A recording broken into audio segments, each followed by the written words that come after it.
After a lot of months without uploading videos and vlogs, ano ba nangyari sa akin? What happened to me? Ano ba nangyari sa atin?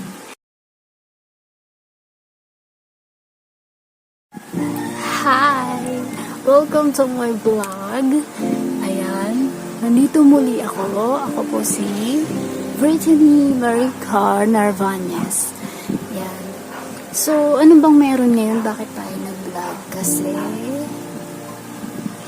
after a lot of months without uploading videos and vlogs, ano ba nangyari sa akin? What happened to me? Ano ba nangyari sa atin? Sa loob ng maraming mahabang taon, siguro ano na ata 2 years. So sa 2 years guys, ano na ba nangyari sa atin sa loob ng 2 taon na walang pag-upload ng video, vlogs, and mga anik-anik natin sa ating sarili at mga nangyayari sa akin. Ayun, magkikwento lang naman ako ng mga experience na nangyari sa akin sa loob ng 2 taon. So, umpisahan na natin. Ayan. Siyempre, huwag mong kakalimutan mag-like, comment, and share, and follow mo na rin ako, and subscribe mo na rin ako dito sa aking YouTube channel para makapanood ka ng maraming videos at mga susunod pang videos natin dito sa aking YouTube channel. Ayan. And guys, unang-una, kaya nawala ako sa pagbablog kasi nagkaroon kami ng financial problem sa family. Kailangan ko magtrabaho outside. Tsaka naranasan din namin yung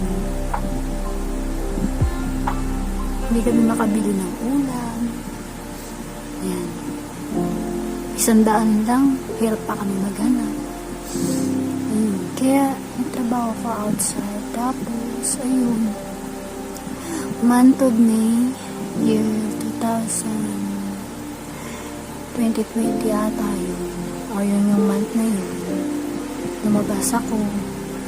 Naghanap ako ng work. Nagtrabaho tayo sa company na magandang pasahod. Siyempre, para matulungan ko na rin yung family ko. Ayun, after a month, nakasahod tayo ng maganda. Ayun, nakapagpadala ako ng pera sa akin mga magulang. Si mama at papa. Ayun. Tapos, habang wala ako, mga August ata yun. Ayun nga, sinabi nga nila sa akin, nilipat daw ng bahay. Mabuti na lang, may naipon ako sapat na pera para pang down ng bahay. Ayun, tapos na,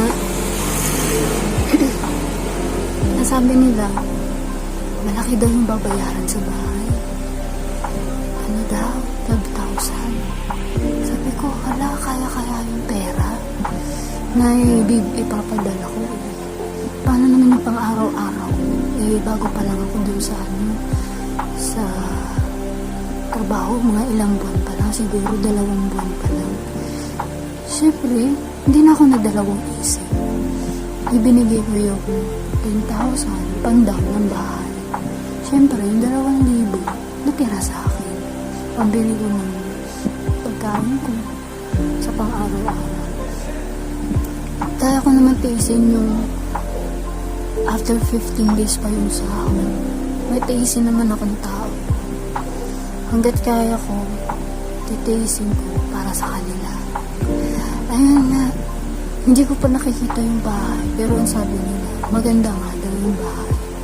Tsaka up and down yung bahay. Apartment. Tapos, ayun nga, nagpadala nga ako sa Palawan ng pera, 10,000. Siyempre natuwa naman ako dahil nakarating na yung 10,000 na pera. Kaya, ayun, pinadala natin.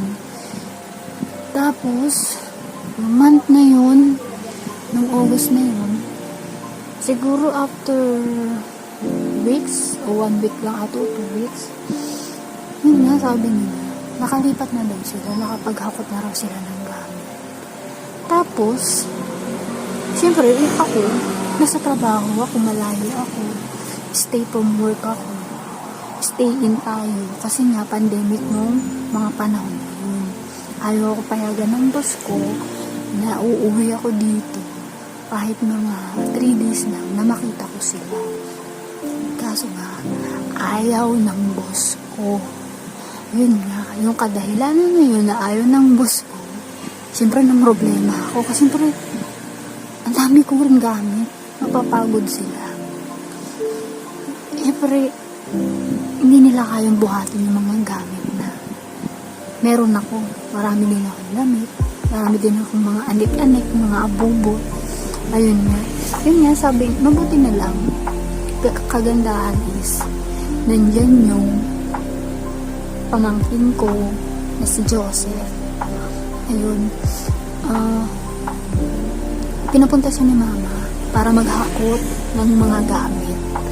Ayun, naghakot siya ng gamit. Tapos yung mga ibang books ko, binigay na kay Joseph. Para naman may mabasa-basa siya. Tapos yun nga, naging maayos na, nakalipat na sila. After ng mga ilang buwan, 2 buwan, naging maayos naman yung paglipat nila. Tapos, syempre, nagtatrabaho pa rin ako sa labas, stay in pa rin. Pandemic, hindi pa rin ako nakaka-uwi. Ayun.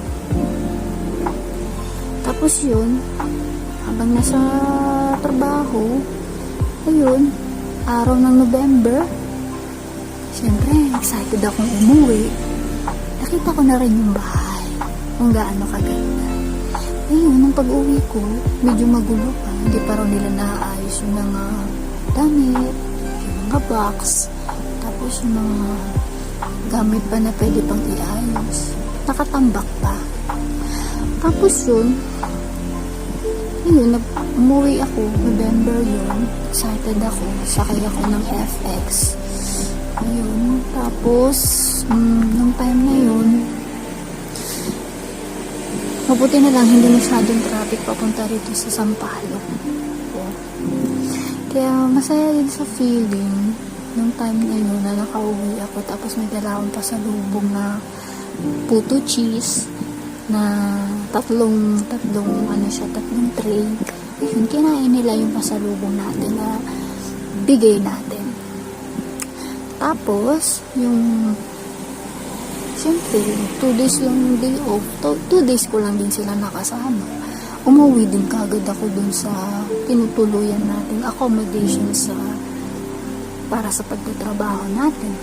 Ayun, pagkatapos ng pagtatrabaho na yun, is, siyempre, habang nagtatrabaho ako, nakaipon na rin naman ako ng malaki. Tapos, siyempre, iba naman kasi ang plano ng Diyos sa atin.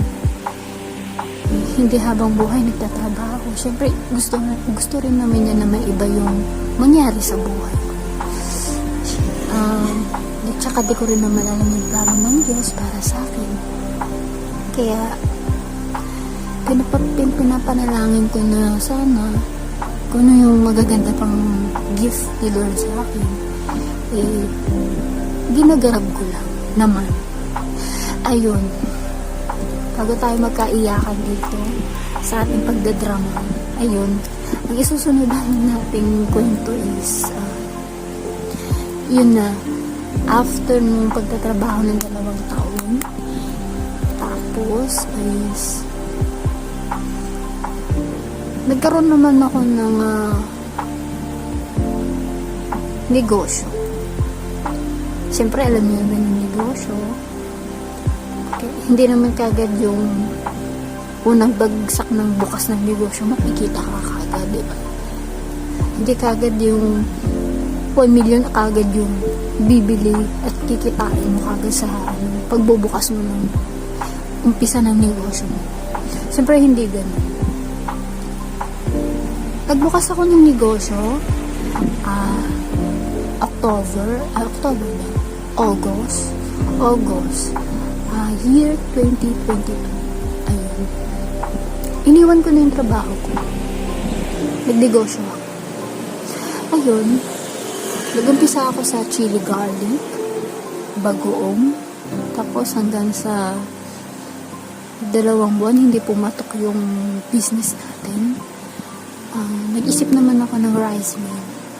Yun, katuwang ko naman yung kapatid ko sa pagtitinda ng rice mill na chicken pastil. Yun, nagtitinda kami ng chicken pastil na gawa sa manok na hinimay-himay. Tapos, sinamahan ng toyo at suka. Tapos, bawang sibuyas. Tsaka sili. At tsaka turmeric. Ayun. Pero, hindi ko sasabihin dito sa vlog yung kung paano namin niluluto yung rice meal na yun. Kasi, sikreto lang yun. Tsaka, hindi ko rin dito sasabihin dito sa vlog kung ano yung pangalan ng brand ng ating business. Hindi muna. Siguro tsaka ako na lang sasabihin yung pangalan ng negosyo natin. Okay? Kapag okay na lahat. Sige, sasabihin ko sa inyo kung ano yung brand name ng business ko. Okay, sige. Proceed ulit tayo. Ayan. Nandun tayo sa, di ba, ingredients ng rice meal. Tapos, after ng rice meal, tumagal naman yung rice meal. Ang dami bumili. Nagkaroon ng suke. Tapos, may pick up. Tapos, may cash on delivery. Tapos, mga kapitbahay, bumibili rin ng rice mill namin. Pero, hindi ako yung nagluluto. Nagmamanage lang ako. Kasi yung kapatid ko yung marunong magluto ng ganung chicken pastil. Pero, masaka naman yung ingredients. Pwede ko namang aralin. Pwede na natin matutunan.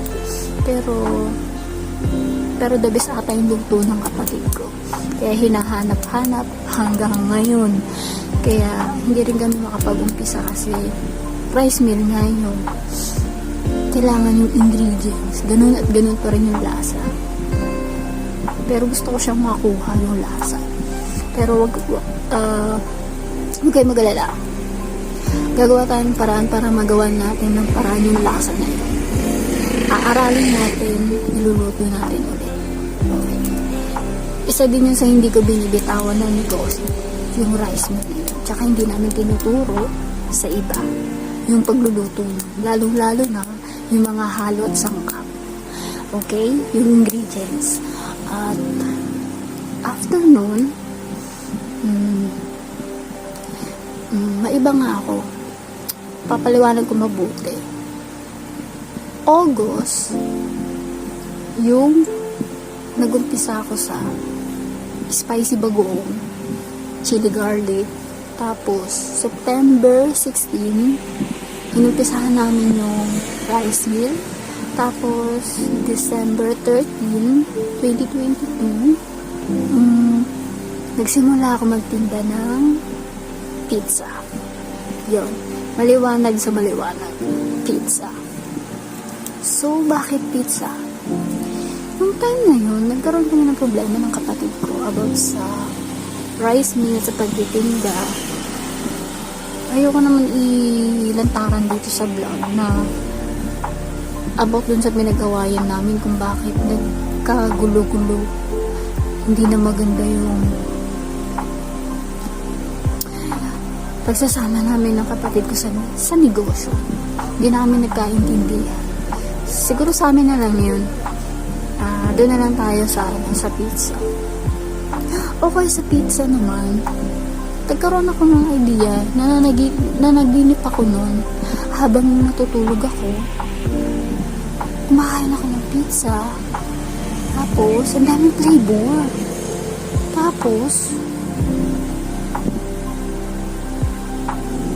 may nakita akong group na pwede kong orderan yun sa panaginip ko.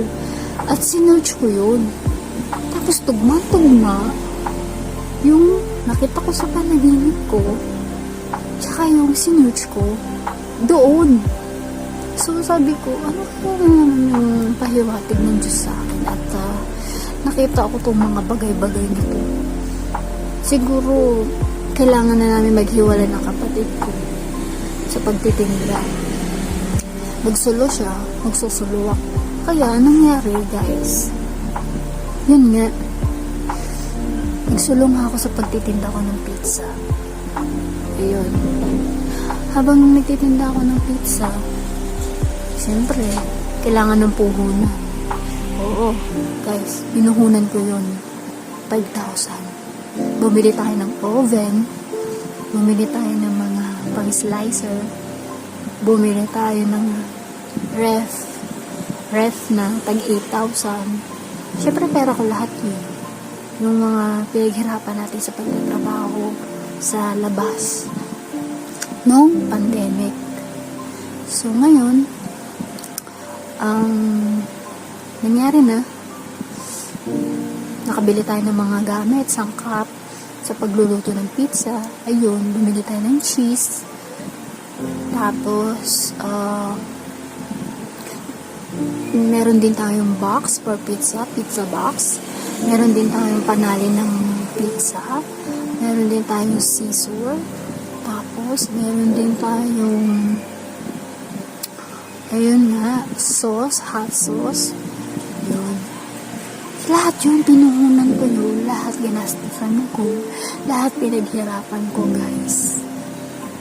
Kaya ngayon, sabi ko sa sarili ko, pagsisikapan kong paangatin yung negosyo, pagandahin yung negosyo, mahalin yung negosyo habang lumalago. Hindi ko siya pababayaan. Pero, may mga tao talaga hihilain ka pababa. Tapos, nandiyan yung mga inggit, yung may galit sa'yo kasi kumikita ka. Tapos, nandiyan yung mga taong pagchichismisan ka. Bakit siya nagninegosyo? Ganun. Ano yung business niya? Pero, yung mga marites na yan, ay, hindi ko sila pinapansin. Kasi, ang mindset ko is negosyo. So, negosyo, hindi natin kailangan ng marites. Kung natikman nila ang pizza natin, pwede nila ipag-chismisan mo, diba? Oo, pagkalat nila na masarap yung pizza ko. Mas okay ako, hindi ko sasabihin, magkano kaya kinikita niya? Tapos may ilan nga dyan, may kapitbahay. Uy, sa yung isang araw mo, nakakailang order ka. Sasabihin ko na lang, yung ano lang po, yung sapat lang na yung mag-o-order na yung araw. Yun lang, hindi ko naman po inaano na, dapat ganitong araw, ganito yung makikitain ko. Dapat, pag naglilibosyo, hindi ka kagad mag-expect na ganito kagad yung makukuha mo, amount. Diba? Dapat, ano lang, enjoy mo lang yung bawat araw na kumikita ka ng 1,000, 2,000, 3,000. Ganun. Hindi mo yung bilangan mo yung bawat araw na kikitain mo. Dapat may limit ng ganito. Dapat 1,000 dapat ganitong araw. Bukas dapat 2,000 dapat yung kikitain ko. Dapat hindi ganun. Tsaka dito sa ano natin guys, sa vlog na to, sana nakilala nyo kung sino ako. Sana nakilala nyo rin kung ano yung life experience ko. Ayun. And sana nakilala nyo rin yung ano yung mga nangyari sa akin in the past. Ayun. Tsaka yung paano ko naging successful sa business. Ayun. Tapos iniwan ko yung trabaho ko kasi tapos mas pinili ko yung trabaho. Tapos mas pinili ko yung trabaho ko na dito sa negosyo to. Mas pinili ko. Tsaka nararamdaman ko naman kasi dito sa business na to, hindi ako nalulungkot. Ano lang, nag-e-enjoy ako. Tapos bukod sa nag-e-enjoy, nasusundan ko yung kung magkano kinikita ko araw-araw. Tsaka natuto rin ako magtipid. Sinusulat ko yung bawat expenses ko. Kung magkano nilalabas kong pera. Magkano na ba naiipon ko. Magkano na ba yung benta ko ngayon. Yun yung natutunan ko sa pagninegosyo. Kaya din kasi ako nawala sa pagbablog. Napagtuunan ko ng pansin yung business. Ayun, tinulungan ko rin si mama tsaka si papa. Tapos, ayun, nagkaroon na tayo ng business na pizza. Ayun, medyo nakakatulong na rin tayo kahit pa paano. May bibigyan na rin natin ng mga pangangailangan nila. Nakakapagbayad na rin tayo ng kuryente. Ayun. Hindi naman gano'ng kamahal yung kuryente ko. Ano lang, 500 plus. Sabi natin 60, ganun. Kaya ayun, natutuwa ako kasi nakaharap ko ulit kayo dito sa vlog na to. At masaya ako dahil may i-upload na naman akong video na mapapanood ninyo. Ayan. Tsaka, ano-ano nga ba yung mga flavor ng pizza natin? Siyempre, unang-una, meron akong all cheese. Pangalawa, meron akong Hawaiian. Pangatlo, meron akong ham and cheese. Pang-apat, meron akong pepperoni and cheese. Panglima, meron akong garlic and cheese. Yun man na yung flavor na meron ako, guys, na pizza. Pero hindi ko muna sasabihin dito sa vlog kung anong address yung nasaan ako nakatira, kung ano yung brand ng pizza natin. Hindi muna. Kasi yun nga, iniiwasan ko din yung ayaw mapahamak yung negosyo. Gusto ko sikreto lang muna tayo. Tsaka ko na lang sasabihin kapag ready na ako. Sana naiintindihan niyo ko. Kasi negosyo to. Dito kami kumukuha ng pinangbubuhay namin. Tsaka pinababayad sa kuryente, tubig, ilaw. Tsaka may mga alaga rin kaming aso, pusa. Ayun, kasama na rin sila doon. Binibilan ko sila ng pagkain nila, ng paborito nilang pagkain na tuna mackerel, ayun, mga pouch, ayun. Tapos nakabili na rin ako ng kulungan nila.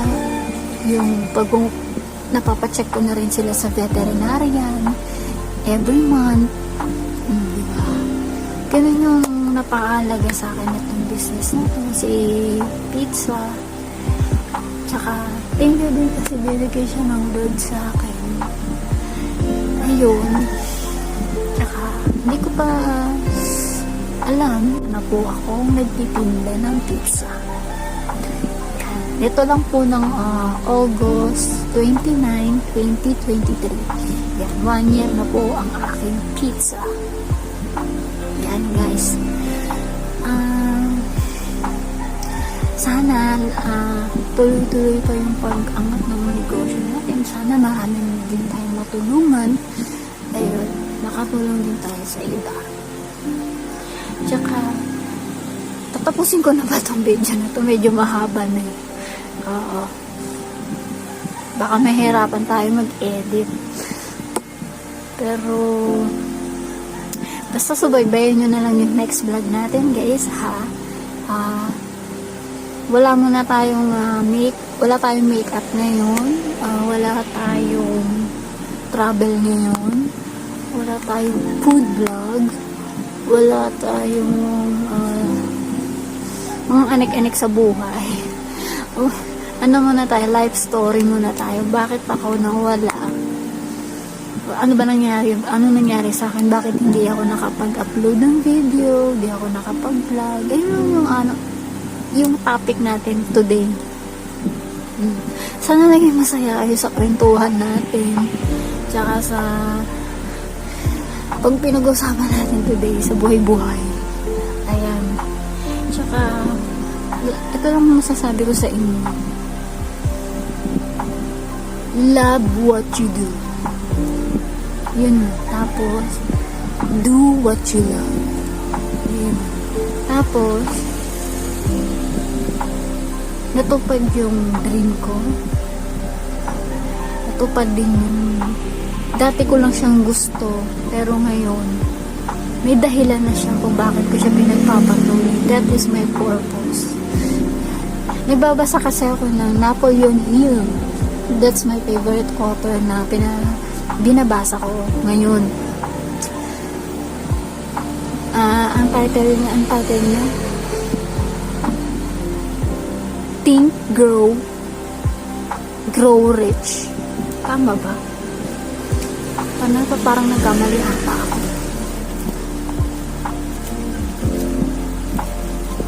Basta ano yun? Think, Grow Rich. Ganun na yun. Basta ganun.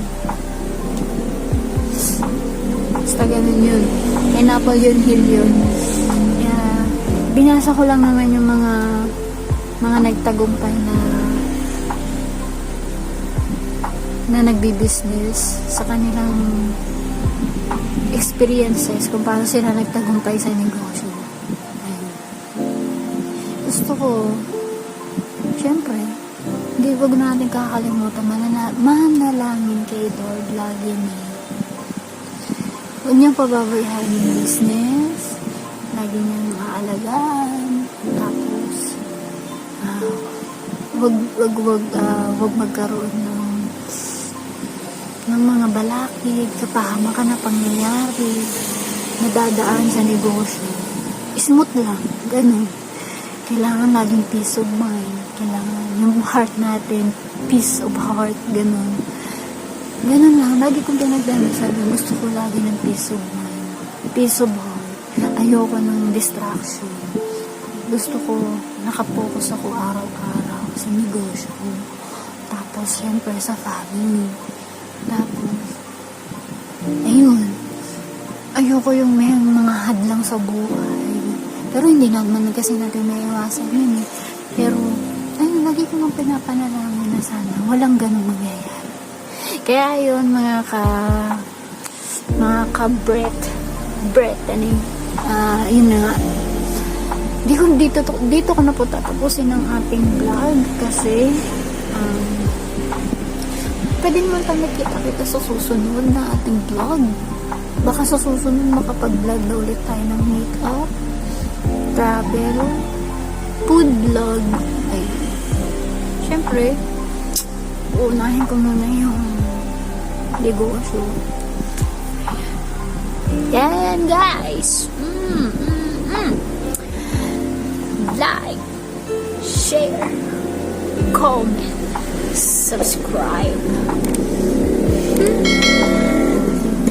Huwag mo kakalimutan pindutin ng like ha, at mag-comment, mag-share, at mag-subscribe dito sa ating YouTube channel. Kaya wala pa sasabihin. Ayun na nga. Bye-bye guys, bye-bye.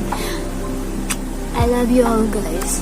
Abangan nyo ang ating susunod na video at mga susunod pang vlogs. Ito po, ako po si Brittany na Marie Carner Vanessa.